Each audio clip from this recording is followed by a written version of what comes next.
How's it going, everybody? It's Pilot Flame, and we are back with another FPL video, and today we're going to be taking a look at my watch list that I've created. I mentioned it on the past few streams, haven't gotten around to taking a look at it, but in this video we're going to see what players I've earmarked for potential wait and sees, or if we could potentially get some value out of them during certain fixture runs, and ones I want to keep an eye on. If I need to make a quick transfer, they're readily available in the watch list, which is actually a function in FPL, and I'll show you how to use it and how to make your own watch list for this FPL season. If you haven't done so already, make sure to hit that like button, subscribe channel if you're new, and turn those notification bells on so that you can get the content as soon as it is readily available. Also, drop us a follow over on Twitter so that you can keep up to date with any and all FPL news. And drop us a follow over on Twitch so that you can join us live for our preview and deadline streams. We will be doing another deadline stream over on Twitch this Saturday, 1 hour before the FPL deadline. There'll be a pinned comment down below on this video to give you the link and time as to when we'll be going live. Now, without further ado, let's check out the watch list.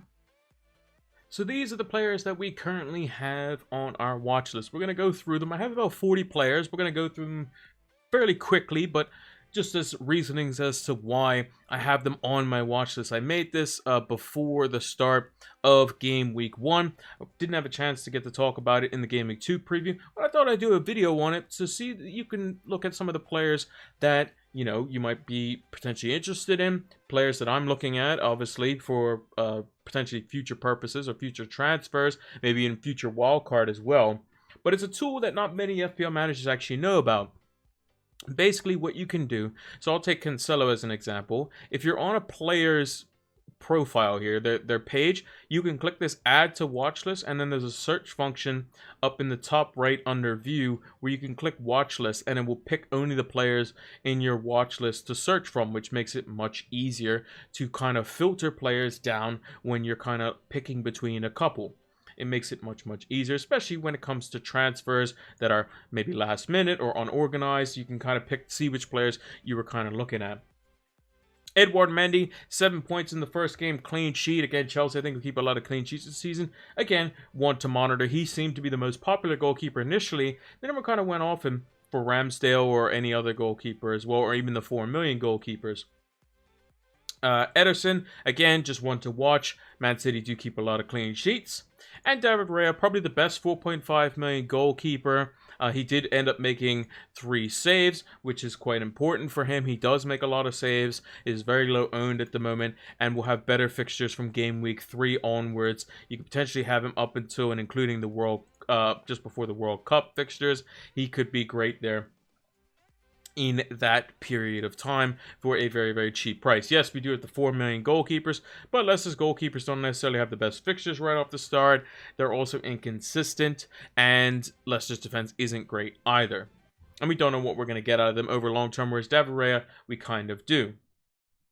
I don't think I have any other goalkeepers. I'm just going to double check because there are 2 pages to this. Oh, I do have one more goalkeeper, and that's just Iverson. And the reason I have him on here as well is because of the fact that he is currently the backup to the likes of Ward, who I currently have in my team, but is a player that if they do go and buy a goalkeeper, it's possible that they will, they can basically bring in a backup, which will make Iverson just basically a dead 4.0 goalkeeper. So one to monitor there as well. Moving on to the defenders, we'll start on this page. Matt Doherty, someone who we expect to be first choice in a couple game weeks time. I think with him and Paris, it's just a fitness thing, and I think he's a much more attacking-oriented player, so he's probably going to play more in the easier fixtures, as it were. So again, one to keep an eye on, probably alongside Perisic as well.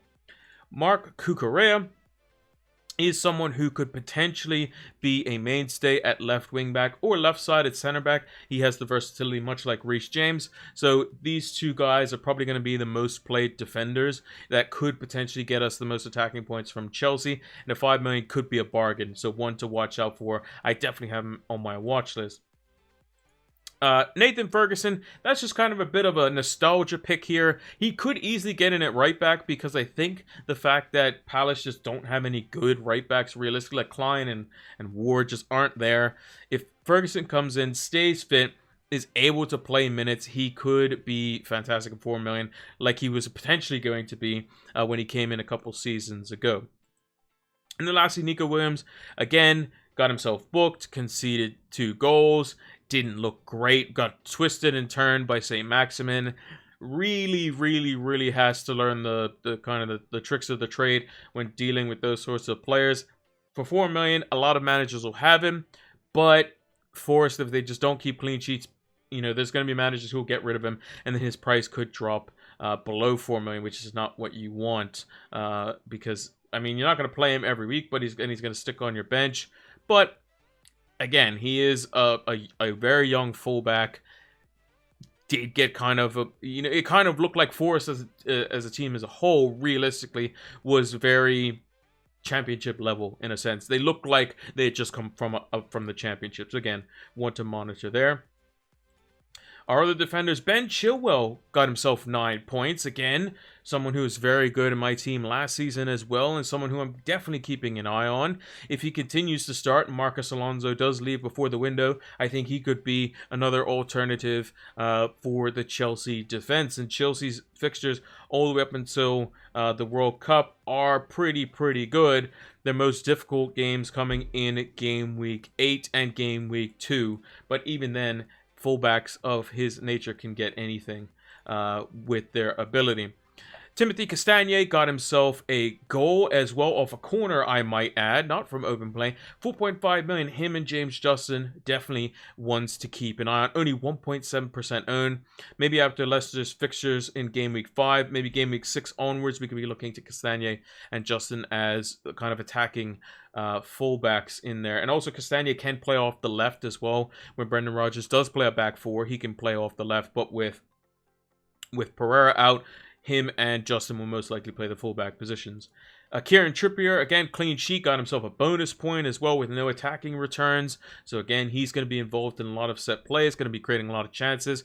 Very good price at 5 million. It's just these fixtures in here in game weeks 3 and 5 that probably would, if you're going to have them for the first couple of weeks versus Forest and Brighton, that makes sense. But these fixtures might be a bit difficult for him. It's game week 6 through 10 where Newcastle really has a good run, and we could see Kieran Trippier go, his ownership go even higher.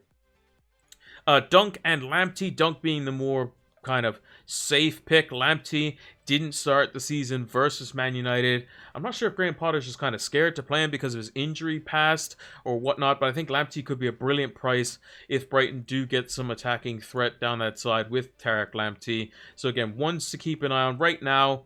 Brighton's fixtures aren't the greatest. Game week 4 onwards is where they really get good. So again, that's why they are on the watch list. Matty Cash was on the watch list initially because we were kind of waiting and seeing, what Aston Villa are going to do in these opening 3. Defensively, they conceded 2 goals to Bournemouth, didn't score. He's probably going to actually get removed from the watch list come the next episode, so we might have to update that. And then Diego Dalot and Tyrell Malacia are 2 players that I just put in there just because they're 4.5 million for Man United. If they started the season off right, which it doesn't look like they have, they might get removed from the watch list as well. Malacia didn't even start the first game, but if he does get a run of games, then he could be of some use, especially if he's getting attacking returns, especially later on, just before the World Cup and just after it is a good run of fixtures where they could keep potentially some clean sheets. And later on in the season, Game Week 27 onwards, United have a fairly good run, barring the Spurs and Chelsea fixtures back-to-back here in 32 and 33. But again, they're probably going to get removed from the watch list as well. Moving on to the midfielders, let's do the one on the second page. It was actually Elise. Again, he's got a foot injury, so he's going to be out till August 20th. Again, he was a 5.5 million midfielder that I had high hopes for this season. Really could have done well. Maybe they potentially missed him in the game versus Arsenal because I think he's a very unique dribbler, much like Zaha, but he's just the opposite foot, which helps Palace out quite a lot. So maybe they missed him in that regard, and he could be one that is definitely on the watch list at 5.5 million. When Palace's fixtures get better, he comes back on August 20th, which is game week 3. Palace's fixtures really don't open up until around game week 12, where they have a nice run of 6 or 7 fixtures there. So maybe he might get removed from the watch list for the time being as well. Kulusevski is one to watch as well. If you started off with him, great, fantastic. That's probably was a very smart play. I considered it as well. 3 bonus points, golden assist. You couldn't ask for more. Gone up in price as well. I think that Spurs' fixtures are fantastic from game weeks 3 through 6. It's just the rotation aspect. That's kind of where I'm waiting and seeing. When Richarlison comes in, does he get hooked, or is it Son or Kane that get hooked instead? We'll have to wait and see. So that's why he's on the watch list. The Leicester midfielders, Dewsbury Hall got himself a goal as well as maximum bonus points as well. 5 million midfielder could be the Leon Bailey exit for most managers. Again, game week 6 onwards. Again, you might want to get rid of Leon Bailey by the end of game week 2. Because that's when their fixtures start to take a slow turn for the worse. So, again, Keenan Dewsbury Hall should be on your mind. And then James Maddison got himself an assist as well. We know he's going to be very good. A lot of managers are going to flock to him from Game Week 6 onwards as well. So, again, one to keep an eye on. Raheem Sterling, I think, is still in the betting in process. So it was a bit of a risk to go with him from the start. I think Chelsea's fixtures are fantastic, so you can kind of get on him, as it were, at any time, realistically, but it's kind of a wait and see. Their front three didn't really gel in the first game. They still managed to get the win, but a wait and see at that price. Phil Foden started, played 87 minutes, was fantastic. A lot of, Man City correspondents were saying, well, maybe it's going to be Foden versus Grealish on that left-hand side. Foden just came in and started on the right-hand side over Riyad Mahrez because he's definitely able to do that. And I think he's going to be very good on either side. And I think he's going to play the majority of minutes out of all of those guys because I think he's the most important. He presses well. He's very versatile. He can drop off the line. He can change positions. He can basically do things off both feet, although he is left foot dominant. And I think he offers something completely different and more well-rounded than Riyad Mahrez when he plays on the right-hand side specifically. Almiron and Bailey, will kind of lump them in the same kind of package here. Both 5 million midfielders. Both of them didn't get off to the right start. They only have a short run of fixtures, so Almiron was only going to be until game week 2, and Bailey was only going to probably be until game week 2, maybe game week 3. Give them that extra fixture or 2, in Bailey's case 2, in Almiron's case just the 1, to see what they do. If not, then probably move them on afterwards. They'll probably get removed from the watch list by the next episode. Zaha and Eze, pretty much the same thing as I mentioned for Elise. When the fixtures get good, Eze's playing the more central role. Zaha just seems to be on it as per normal. Could have easily scored versus Arsenal as well. Bit unfortunate there. Luis Diaz is on the watch list. I didn't start with him, but he's one to watch if he's going to see the majority of minutes, even when Jota is back. That's why he'll stay on the watch list until we at least get to see that. It's just a rotational thing, and to keep an eye on him there. Marcus Rashford, just because he was cheap initially and United didn't start off right, so he's probably going to get removed from the watch list. He could potentially be on the rotation list for Erik ten Hag come the next game. Maybe even versus Liverpool, he might not even start if he continues to put in not so great performances. He did look slightly better positionally in the game versus Brighton, but again, still pretty anonymous for the majority of it, and United as a whole just looked just not up to it, not prepared. So again, he might be removed from the watch list. Jesse Lingard's kind of a long-term watch list, mainly game week 6 onwards when Forest's fixtures kind of turn for the better. Again, could be playing out of position. Didn't really get on the ball at all because basically anytime the ball was passed to the front three, it got intercepted or basically removed by the Newcastle midfield. They ran the midfield, and like I said, Forest were like a fish swimming out of water, really out of their depths in that first game. Jared Bowman is an interesting prospect. West Ham have a great run of fixtures now, barring the Chelsea and Spurs one in Game Week 5. Again, on the watch list, let's see what he does versus some slightly weaker opposition, Villa and Forest specifically, and then we could potentially look to him from Game Week 7 to Game Week 11 when he has some very good home fixtures versus Fulham, versus Wolves, and some easier away ties versus Everton and Southampton. And Morgan Gibbs White as well could be an option. He might be going to Forest as well, who have put, I think, a £40 million bid. But again, he was a 5.5 million midfielder who could have potentially been playing as a false nine, maybe out of position, playing in a front three. If Wolves step up their game, then maybe he could be of use for the opening, maybe 6 fixtures as a rotational option in your FPL squad. So it's like the 5th midfielder, 4th maybe midfielder in the squad. And then for the forwards, Ivan Toney scored versus Leicester, getting himself a goal. And the fixtures that we really want to target him for is Game Week 3 through Game Week 7. So if he puts in a good showing versus Man United, we could see a lot more buyers for Ivan Toney. Callum Wilson got himself a goal as well in the opening 2 fixtures. I basically had him in my team initially as well, and I was thinking, well, these just 2 fixtures, but maybe it's a transfer waiting to happen later on. Not really too sure, but if he's looking good and he's staying fit come the Crystal Palace fixture from Game Week 6 to Game Week 10, we could definitely see Callum Wilson coming into our sides. Maybe getting rid of the likes of Gabriel Jesus if he's just not getting the FPL points and downgrading him there.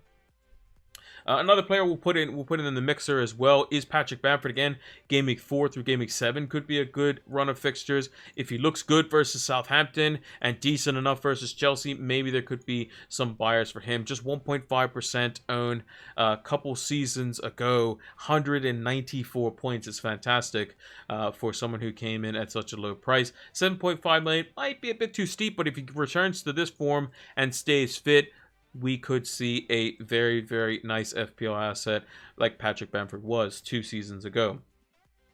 Broja is another cheap asset that could be starting for Chelsea eventually, because I think the front 3 needs a focal point. Broja could be it, and Chelsea, again, their fixtures are just really, really good overall, barring the Liverpool fixture and the Spurs fixture this week. If he starts playing game in, game out, 5.5 million for a Chelsea striker, getting deliveries from Chilwell and Reece James could be brilliant. Jamie Vardy as well is fantastic. Again, earmarking those Leicester fixtures from 6 to 13. He is a bit of a flat track bully. He is very good at beating up on the teams that are not so great, basically. Aston Villa at home could be a good fixture if they don't sharpen up their defense. Same with Forest. Crystal Palace typically could be a place that Jamie Vardy or a team that Jamie Vardy scores against quite often. I remember him doing the Eagles celebration. I don't know if that was last season or the season before, but it was quite funny. Leeds are always open as well. Bournemouth could be open this season. Brighton, not too sure given just the one fixture they play versus United, but these fixtures all look quite good for Jamie Vardy to do quite well, and you won't need much to go up to him from Jesus, just the 1.5 million. And then lastly, we have a few forwards on the second page here. Antonio was probably going to get removed from the watch list. Got taken off at 56 minutes. Looked like he had a bit of a knock. Is he going to be injury prone again? We're not too sure. But again, West Ham's fixtures do look great, which could open up the option for Gianluca Scamacca, who had 7 million if he's the main focal point. He had one chance, I believe, he was offside for, but got good contact on it. He could be the target man that they're looking for and could be their set piece threat that they need that is other than defenders. Then lastly, Anthony Martial, again, unknown return date. They expect it's going to be the Liverpool game, but again, not sure. Is the Ronaldo situation going to clear up? What's going to happen there? If Ronaldo leaves and Martial stays fit, then 7 million or under in this case, as he's already dropped in price, could be a good value price for him, but I think he'll be removed from the watch list until he comes back from injury, and then maybe we'll put him back on when United's fixtures are a little bit better, or we start to see some consistency from Anthony Martial. But let me know what you think. Who's on your watch list? Who are you keeping an eye on? Leave a comment down below, and that's going to do it for this week's edition of the watch list targets. Welcome to the Fantasy Football Scout members area, the one place that you need to be tuned into for the upcoming FPL season. It has a wide variety of resources and tools that will help improve your FPL game today. It has a bunch of different members-only articles written by some of the best FPL managers across the globe, heat maps for all the players and positions, as well as player comparison tools, which will help you see side by side who is going to be more effective for your FPL team, fully customizable stats tables powered by Opta stats, and much, much more. use the link down in the description below so that you can get access to the Fantasy Football Scout members area today. It'll help improve your FPL game. This video has been sponsored by Manscaped, the best in male below-the-waist grooming. Make sure to check out manscaped.com so you can see the latest and greatest updates to their lawnmower, as well as their performance package, and much, much more for all their gadgets and gizmos to help keep your family jewels looking as shiny as ever. Make sure to use the code FLAME20 so that you can get 20% off your next Manscaped order, as well as free worldwide shipping. Go check out manscaped.com today. And that's going to do it for the Game Week 2 edition of the Watchlist Targets. If you haven't done so already, make sure to hit that like button, subscribe channel if you are new, and turn those notification bells on so that you can get the content as soon as it's readily available. Also, drop us a follow over on Twitter so you can keep up to date with any and all FPL news, whether it be price changes or late-minute transfers for those teams desperately trying to bring signings in before the end of the transfer window, and anything in between. As well as give us a follow over on Twitch so you can join us live and exclusive for our preview deadline and any impromptu FPL streams this season. We'll be going live on Twitch for the deadline stream as well. There's a pinned comment down below to give you the details on that, as well as the link to our Twitch as well. And lastly, make sure to check out Fantasy Football Scout. Link is in the description. The members area is fantastic. You can make fully customizable stats tables to any stats that you want. It's going to help improve your FPL game. Thank you all for watching, and until next one, take care.